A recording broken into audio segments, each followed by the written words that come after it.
Le texte met en avant l'importance d'investir dans la santé des travailleurs pour prévenir les maladies causées par un emploi du temps chargé et le manque de personnel qualifié.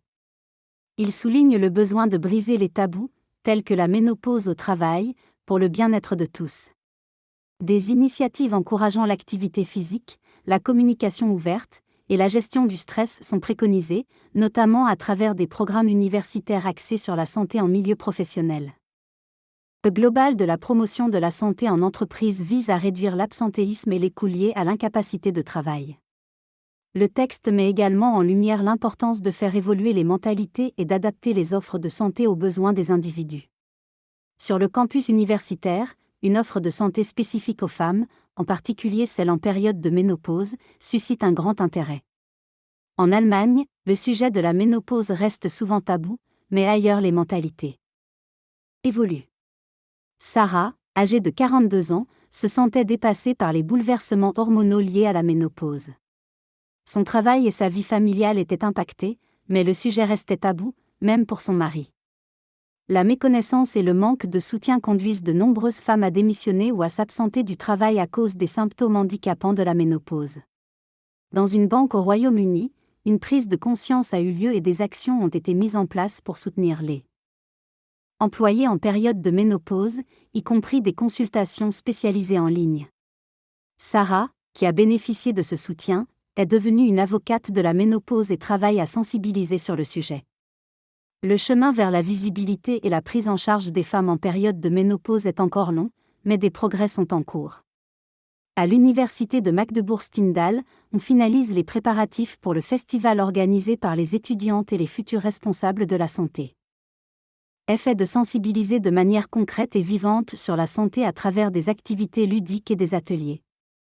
Les participants peuvent expérimenter diverses méthodes utiles, allant de l'activité physique à la gestion du stress.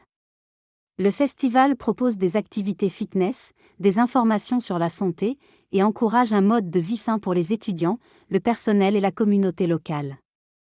Il met en avant l'importance d'investir dans la santé et le bien-être au travail pour améliorer la productivité et l'efficacité des employés.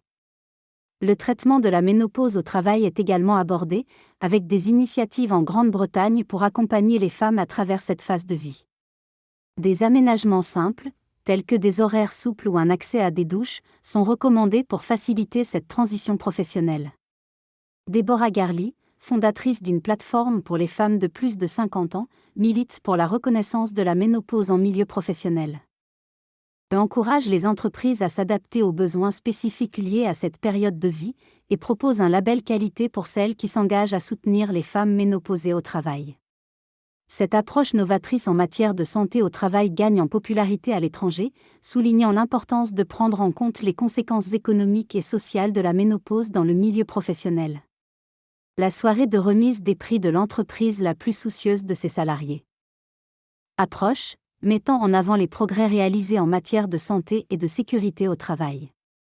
L'entreprise Strabag, géant du BTP, met l'accent sur la prévention et le suivi de la santé de ses 75 000 employés à travers le monde. Le responsable santé sur le chantier, BCH, veille à la forme physique des ouvriers, notamment en organisant des visites médicales mobiles pour détecter les problèmes dès le départ.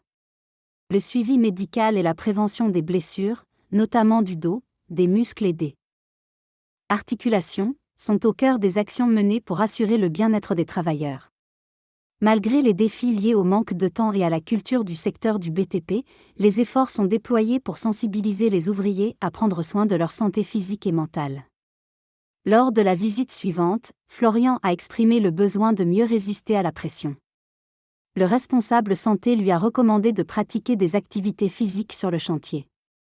Il lui a conseillé d'utiliser des exercices avec des élastiques de musculation et de suivre des cours en ligne sur la santé. Florian apprécie particulièrement la marche nordique pour sa santé mentale, qu'il pratique pendant sa pause déjeuner en forêt. Il souligne l'importance d'un changement progressif pour promouvoir la santé pour tous. Par ailleurs, un prix sera remis à des entreprises engagées à adapter leur lieu de travail pour les femmes ménopausées lors d'un événement à Londres. Ce prix récompense l'engagement en faveur de la ménopause et de l'égalité. Il vise à sensibiliser et à transformer la culture d'entreprise pour une meilleure santé pour tous.